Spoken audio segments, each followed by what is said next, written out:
about my love. Wasn't it enough? Just let me know so I can hold you. When it comes to like evaluating talent and stuff, like how do you like, because obviously like are you one of those people like will you watch as many games as you can just to get just a good feeling on all these players, and do you watch just like highlight videos and stuff in spare time or like film stuff, or like how do you, I mean, because you seem to know a lot about a lot of players. It's just I don't know how you I don't know how you have enough time to do all that. There's so many players out there, you know. So I kind of challenge myself every year, right? So the best advice I could give to people is like, all right, so you know that there's the Power Five schools, which is Pac-12, Big 12, Big 10, ACC, SEC, right? And I always tell people pick one team from each division because they usually split every single conference out into two divisions.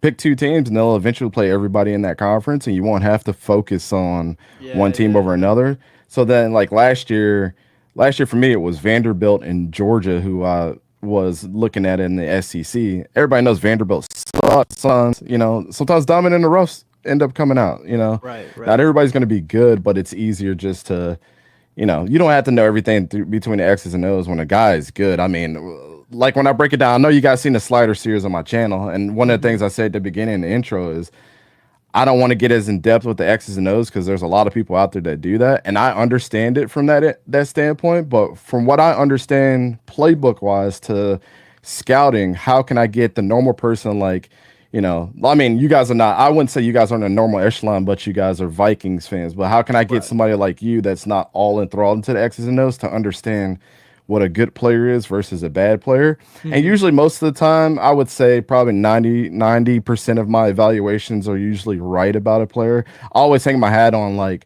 especially quarterbacks because that was my thing. But Cam Newton was one of those players that I was completely wrong about.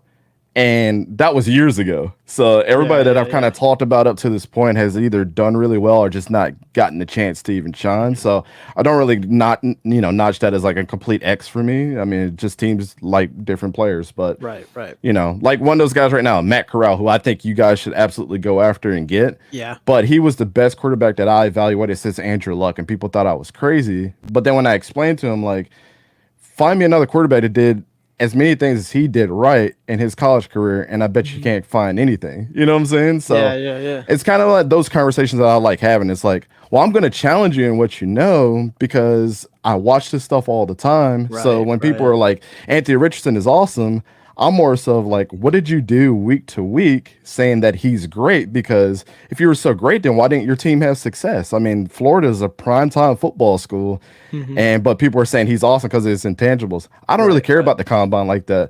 I mean, I like seeing stuff like, for example, Byron Young was at the Senior Bowl from Tennessee. He's an edge rusher who I'm very high on too. And every single rep, like Keon White, I mean, the best way I can describe him is what I described to everybody else.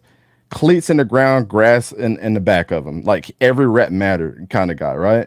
So when he ran like a 4.4 at the combine, I was like, oh, snap. Right. Like the kid is actually fast too. So that stuff is like, okay, that adds on to his profile because you can't see that stuff in practice all the time within a 5-yard sprint. You know what I'm saying? Some advice that I could give people, like when evaluating, you know, players and things like that getting to this point. Somebody asked me the other day, like, where do you rank like the pro day combine, you know, off-field games or, you know, off-season games and regular season games? I'm like, regular season games is number one. That tells you everything you need to know. Right.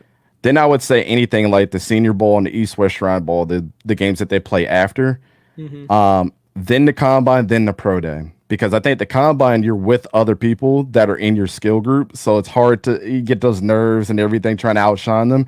Pro day, you're just sitting there in your underwear at your home base, you know, trying to impress people. So it's a lot easier to perform there. So I say I always evaluate those 4 things. But a thing that you remember Andre Yoshivas from Princeton that everybody was talking about, oh, he's so fast and all this other stuff. I was saying that dude was complete trash at the Senior Bowl, but this is why it's important for guys like him to go and play against Division I dudes, because he can see how he stacks up. So I give him a lot of kudos for having the balls to do it, but he did not look good. Then that tells you right there, speed's not everything. So that's why I say like the off-season games are your second best evaluation of a player, then your combine, then your pro day. So I always tell people, don't get over enamored with the numbers, because I you know, Anthony Richardson might have broke all these records, but I mean, where was all this talent that everybody said he had, and he couldn't win games at Florida? You know what I'm saying? Yeah, that's I a remember tough back one. when Mitch Trubisky was drafted. Like everyone's like, look at all the stuff he's done, but it's like, yeah, but he wasn't a winner. Like what he started for one season and he didn't like or 2 seasons and won like 8 games or something. Like that is yeah, that's definitely. I want to be wrong, Casey. I'm telling you, like when people come into the league, I want to be wrong on them. You know what I'm saying? Because it's better for everybody. It's better for me because I have to evaluate people a little differently, or it's telling me I have to evaluate people a little differently. But if I'm right about 90% and wrong about the 10% of the class, I'm still more right than I was wrong too. And here's the other thing. I tell people about doing mock drafts and evaluating players. I'd rather be wrong by myself than be wrong in a group of other people. I tell people that every year. Just because mine is not popular, I'd rather be Dante was wrong, not Dante and Casey and Jamie and Purple Pocket Podcast and all the ECG. We were all wrong because we believed in Mel Kiper, but I'd rather be wrong by myself. So that's the other reason why I do it.